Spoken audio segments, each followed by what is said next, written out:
Hello, my name is Samantha Farmer. I go by she, her pronouns. I'm a secular humanist and a member of Middle Tennessee Humanists. I am so happy to be with y'all today. This is like my second time singing, by the way. But yeah, I'm going to be doing a reading called Call Me By My True Names, and I'm going to butcher the heck out of this. Thiich, Thiich, Thiich, Thiich. Thank you. That. Do not say that I'll depart tomorrow, because even today I still arrive. Look deeply.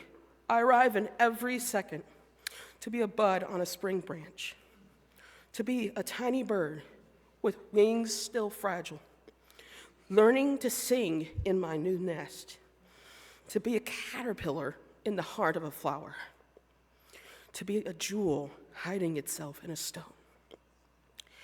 I still arrive in order to laugh and to cry, in order to fear and to hope. The rhythm of my heart is the birth and death of all that are alive. I am the mayfly metamorphosing on the surface of the river, and I am the bird which, when spring comes, arrives in time to eat the mayfly. I am the frog swimming happily in the clear pond, and I am also the grass snake who, approaching in silence, feeds itself on the frog. I am the child in Uganda, all skin and bones, my legs as thin as bamboo sticks, and I am the arms merchant selling deadly weapons to Uganda. I'm the 12-year-old girl, refugee on a small boat, who throws herself into the ocean after being assaulted by a sea pirate. And I am the pirate, my heart not yet capable of seeing and loving. I am a member of the Politburo with plenty of power in my hands. And I am the man who has to pay his debt of blood to my people, dying slowly in a forced labor camp. My joy is like spring, so warm it makes flowers bloom in all walks of life. My pain is like a river of tears, so full it fills the four oceans.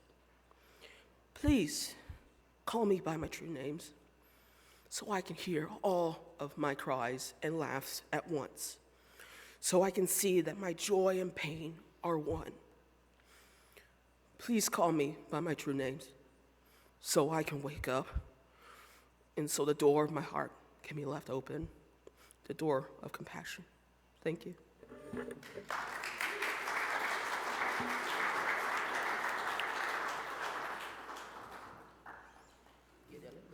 Thank you, Samantha, for that wonderful reading.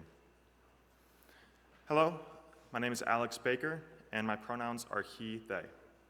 I am a secular humanist and a member of Middle Tennessee Humanists. First off, I want to thank you all for coming here today or tuning in online and giving us the opportunity to lead this service. I have been enjoying it myself. I'm especially grateful that I have been given the opportunity to give the message today. I will admit I have no relevant qualifications. I'm not a minister nor a chaplain, and I have never given a sermon at a church before. But I'm a human, and I'm here. Thank you for letting me share my truth. What is truth? I used to have a clear-cut answer for that, for I grew up as an evangelical Christian in America. I believed that I had the way, the truth, and the life. Additionally, I believed that everyone who believed in Jesus, the way that I did, would go to heaven, while everyone who didn't believe, including some of my friends and family, would suffer in hell. This belief system narrowed my world. Letting outsiders into my world was rare and painful because of the future I believed was in store for them, the future that they did not believe in. So I rejected the outside world because engaging with it filled my mind with contradictions and grief. And everyone in my world did the same. This made it very difficult to leave, very difficult to admit that I could be wrong. For if I admitted that I was wrong, I would lose my status, my community, and my friends. And that's what happened. I was wrong.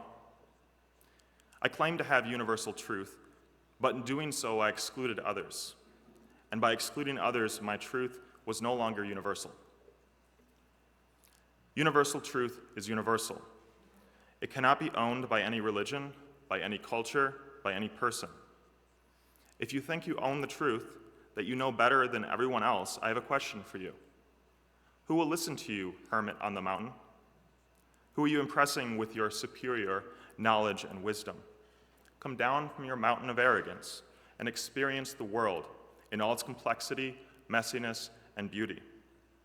And if your truth still holds a candle to the existing vastness of human experience, you will then have others to share it with.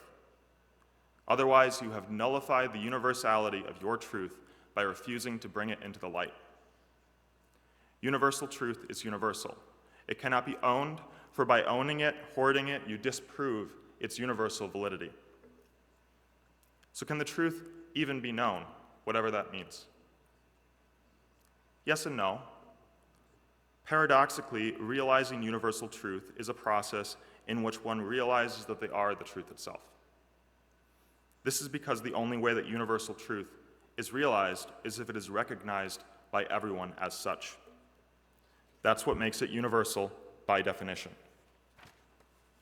And if everyone recognizes my truth as their truth, kind of like the story today with the idea, it is no longer my truth to possess, but a shared truth. It leaves the nest of my soul and flies free in the open world. Or from a different perspective, I am that very truth passing through, and this body is simply a temporary stop in my journey. It's like my body and my soul are a segment of a long and winding river. From a certain perspective, I am the river. But I'm only the river if I let the river flow. So likewise, the only way to realize universal truth is to let go of attachment and possession of the truth, joyfully sharing it with others. And by letting it go, by letting it flow, one becomes one with the truth. You cannot separate the act of realizing universal truth from the act of sharing it, and by sharing it, you can experience unity with it. The unity I am talking about isn't like me saying that every true statement ever spoken is Alex Baker. That would be very, very silly. And not everyone's Alex Baker, so that doesn't work. Instead, what I'm saying is that the particular self that is called Alex Baker, in my case, is absorbed into the universal self called humanity. When I experience this unity, the center of my awareness shifts from my own limited existence to the eternal. Suddenly, I care less about my own selfish desires and more about humanity as a whole. Suddenly, I realize that my true self is spirit, passed on from generation to generation. Samantha, can you bring my water up here? I'm getting parched. Thank you.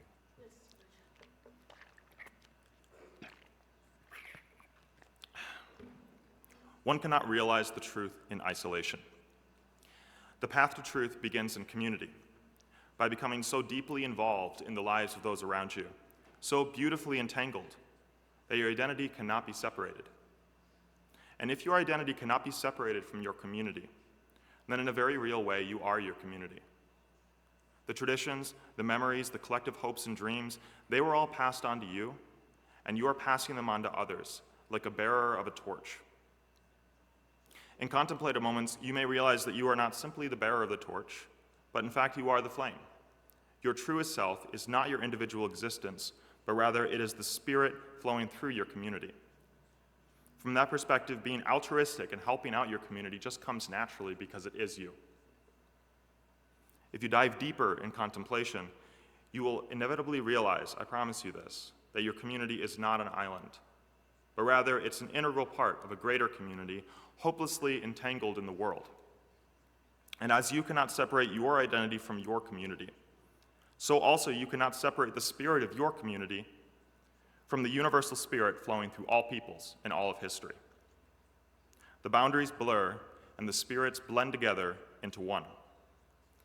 Suddenly, like a cell realizing its true self is the body, you realize that you are the spirit. The first time I realized this, I was filled with such an overflowing sense of love and wonder, as well as fear and trembling. It was dazzling, colorful, complex, and it changed my life. Now, if this just sounds mystical and like far out to you, I get it. but it isn't far out. Unity with the universal spirit is actually something that's always present, always available to be realized. I am not special for being one with the Spirit, and I feel silly making such a claim. It's because technically everyone is one with this Spirit, for that's what makes it universal. So anyone can realize this unity, but it is more easily realized, more acutely felt, the more that one's heart is open to the world, and the more that one shares it with others. Full realization of this unity, which I strive for, is enlightenment. I reject the so-called enlightenment that requires that one hide away from the world to achieve it. Hide it under a bushel? Hell no. I'm going to let it shine. I'm going to let it shine through me until I become nothing but the eternal light itself. We are individual existences, yes, but we are also spirit, the universal and eternal truths that we pass on. And so I have always been, and I will always be. It sounds blasphemous, reminiscent of Jesus' words, before Abraham was, I am. But it isn't unique to the supposed Son of God, and it certainly isn't unique to me. It's also the perspective taught in Hinduism, in the Bhagavad Gita, that we are all the Atman, the universal self, and in Buddhism, that we all have at our core the Buddha nature. But one does not need to turn to religion to realize this, for again, universal truth is not bound to any institution, book, or person. Consider language. The very words I am using to articulate these ideas to you today are not mine to hold. They were passed down to me by those who came before me, and who knows when the first word was spoken? Does anyone know? I guess God only knows. Perhaps that's why the Apostle John said, in the beginning was the Word, and the Word was with God, and the Word was God. The Word was passed on to us, and we pass on our knowledge, wisdom, and culture to the next generation through dialogue and education, and yes, sermons. Even if one takes a strictly materialistic worldview, one will come to the same conclusion of our nature. The stuff that makes up our bodies has always existed and will always exist. If you didn't know, the atoms in your body were forged in the heart of stars. And because matter cannot be created nor destroyed, when we die, we return to stardust, recycled back into the cosmos. So while our individual conscious awareness may cease at the moment of death, for all we know, the stuff we are made of, both spiritually and physically, has always been and persists beyond us. Therefore, there's nothing to fear in death. With this perspective in mind, the way to become fully oneself is to widen the banks of the river of one's heart and let the Spirit, one's true self, flow freely in the world. Talk with neighbors. Lend a helping hand to someone in need. Laugh with strangers in a crowded bar. Tell stories. Listen to music, or in Nashville after all. Teach the next generation. Sing in a choir. Travel the world. Fall in love. The substance of the Spirit is the time that we share with one another. In realizing this, in letting go of the idea that God was some old man in the sky that judges my every thoughts and actions, in realizing that the face of God is simply the face of my neighbor, I've become more alive. And the more alive I have become, the more of this world that I share with my friends, the less I grip so tightly to this life. The only thing I lose when I die is all the time I spent alone and all the stuff I own. And I'm fine with that. So, realizing universal truth is a process in which one realizes that their true self is humanity itself, and realizing the truth sets you free. But what is the truth exactly?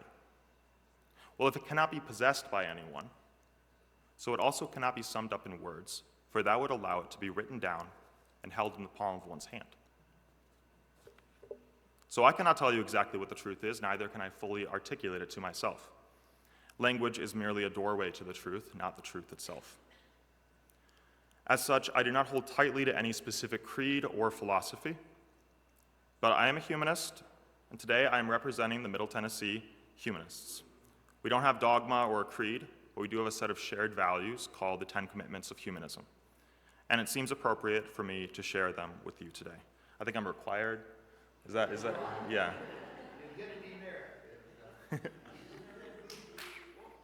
I'll go to humanist heaven.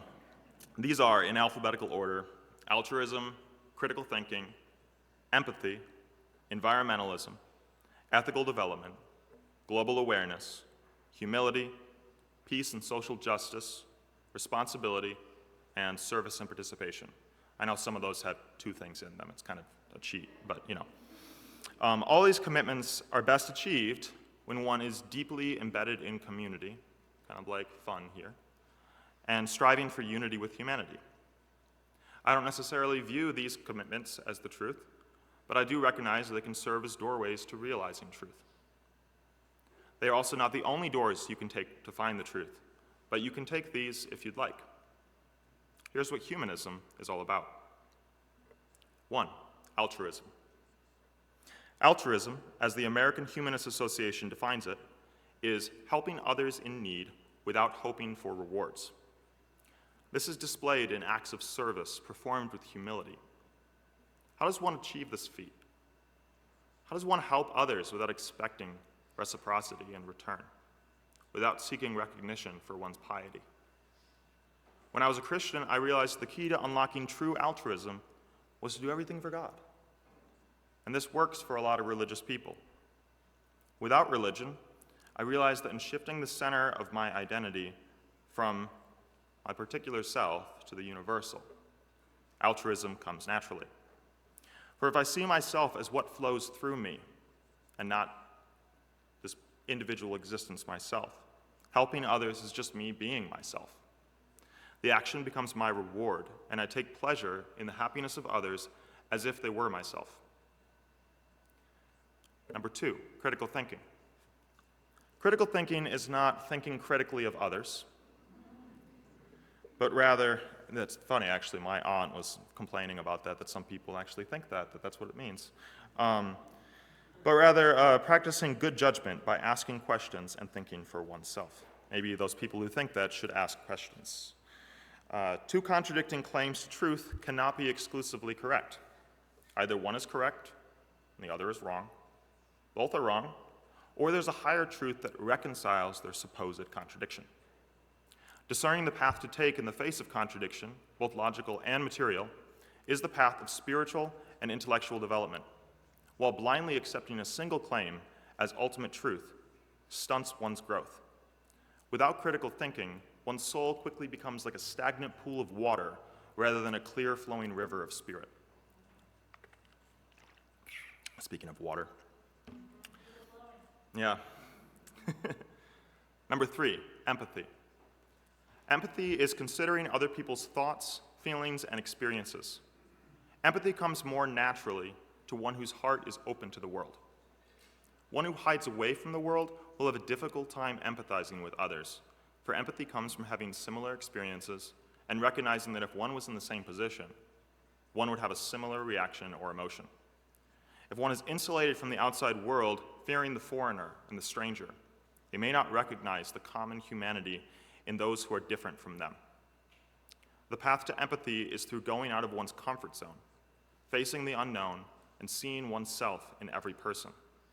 Empathy is courageous and humble. Number 4, environmentalism.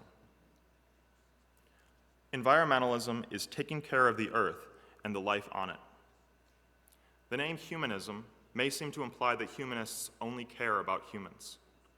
However, letting one's care stop at the boundary of our species is not in the spirit of humanism, for humanism is about breaking down boundaries and recognizing a greater unity, seeing the humanity in everyone, even if they look or think differently than you. Why stop at humans?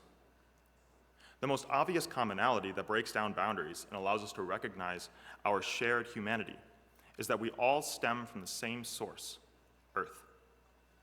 It's our home, and it's also the home of all other life as we know it.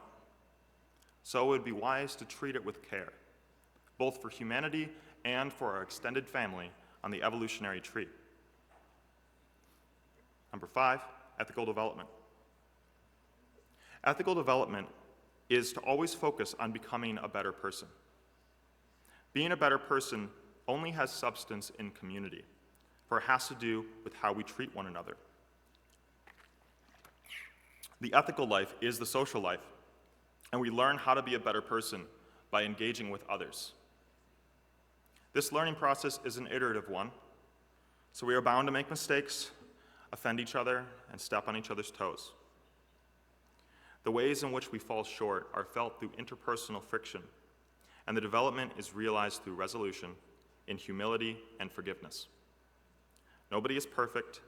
We're all just waking up. We must be strong enough to endure the friction of community, humble enough to admit that we can be wrong, and empathetic enough to forgive others.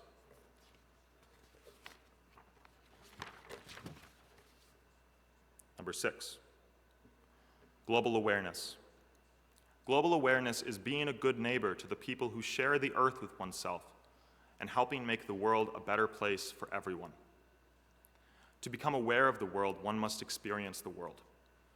And to make it a better place, one must engage in critical thinking to find ways to best improve the world.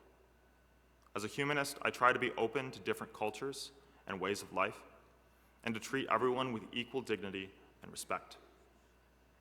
I also educate myself so that I will be better equipped to help in constructive ways.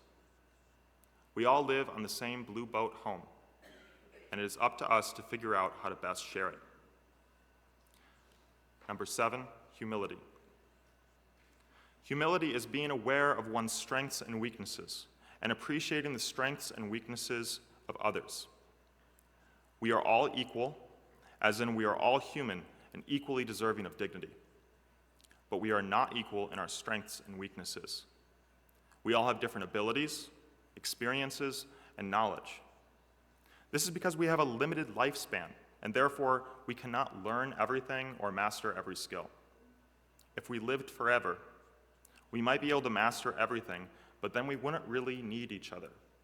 And where is the beauty in that? Humility is found in accepting one's physical mortality and appreciating one's interdependence with the whole of humanity and the earth.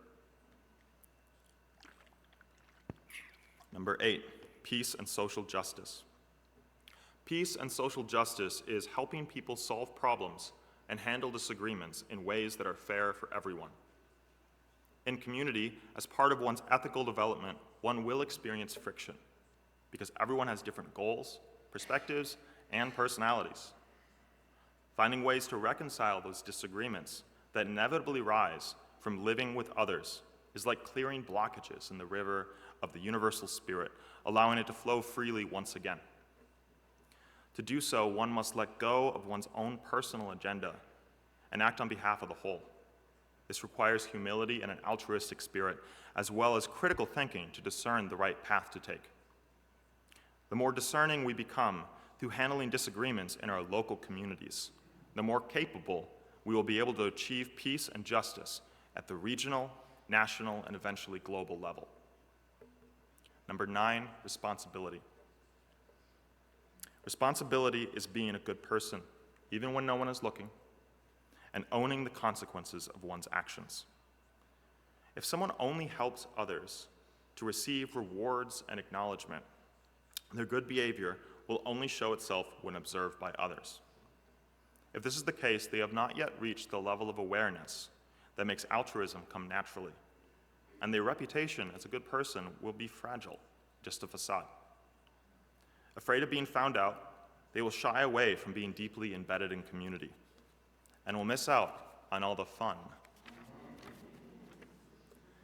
The responsible person can enter and build community with confidence, and the path to responsibility is one of humility and ethical development, of being open to learning from one's mistakes and receiving constructive feedback from others. Last but not least, 10, service and participation. Service and participation is helping my community in ways that let me get to know the people I'm helping. Service and participation differs from charity, which is often detached from those receiving the help. Charity by itself can actually reinforce the structure of inequality. If one wants to truly make an impact, Charity must be paired with helping people in a way where one actually encounters those who need the help. Encountering the needy enables one to gain empathy for their situation, to begin to understand the conditions that caused their problems in the first place. If I hide away and avoid encountering the very people that I am helping, it is easy to reduce them to an abstract concept, thus stripping them of their humanity. And if I cannot recognize the humanity of my neighbor, how can I call myself a humanist? These are the 10 commitments of humanism. They are not the 10 commandments, but rather they are commitments, expressions of our common values that point towards a better future for all of humanity. They are not claims to universal truth, but rather they are doors that can lead you there. And like all doors to universal truth, they are intertwined. You cannot have service and participation without altruism and humility. You cannot achieve global awareness without critical thinking. Peace and social justice are a result of ethical development, and so on. There are many doors to realize one's unity with humanity, one's unity with universal truth. And the 10 commitments of humanism are only 10 of the infinite number of doors that can take you there. So take these doors if you'd like, or take your own door. We'll still meet at the same place, face to face, realizing that we're all in this together, all part of this great story called humanity. Thank you for letting me share my truth.